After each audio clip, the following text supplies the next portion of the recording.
स्वराज मराठीमध्ये आपलं स्वागत आहे। सर्वसामान्यांचा आवाज, निर्भीड, बेधडक, स्वराज मराठी। ढालगाव तालुका कवटेमहांकाळ येथील विकास सेवा सहकारी सोसायटीच्या वतीनं नुकताच निकाल लागलेल्या महाराष्ट्र शासनाच्या अंतर्गत घेतल्या गेलेल्या महाराष्ट्र टॅलेंट सर्च परीक्षा 2025 मध्ये महाराष्ट्रात क्रमांक पटकवणाऱ्या ढालगावमधील सर्व मुलामुलींचा सत्कार करण्यात आला।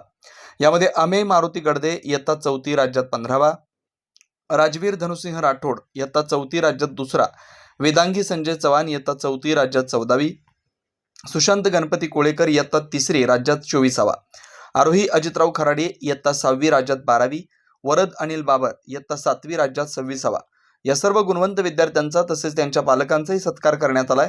यावेळी सोसायटीचे chairman Janardan Desai, vice chairman Gajbar Tamboli, सदस्य हनुमंत देसाई, बाळासाहेब कारंडे, मारुती गडदे, सचिव कुलकर्णी साहेब, शाखा अधिकारी विजय पाटील, धोकडे अण्णासाहेब, पोपट शेट्टे, विजन वाघमारे, दिलीप देसाई, शिवसेनेचे ज्येष्ठ नेते अनिल दादा बाबर, स्वराज्य उद्योग समूहाचे संस्थापक अजितराव खराडे यांच्यासह बरेच ग्रामस्थ पालक उपस्थित होते। हा त्यांचा सत्कार आणि सन्मान यांच्यासाठी तर प्रेरणादायी आहेच आणि बाकीच्याही मुलांना असाच प्रेरणादायी ठरावा अशी अपेक्षा व्यक्त करतो आणि पूर्ण सोसायटीचे चेअरमन, सर्व संचालक मंडळ, सेक्रेटरी साहेब या सर्वांचं आणि इथे उपस्थित असलेल्या सर्व मान्यवरांचं मी मनापासून आभार व्यक्त करतो।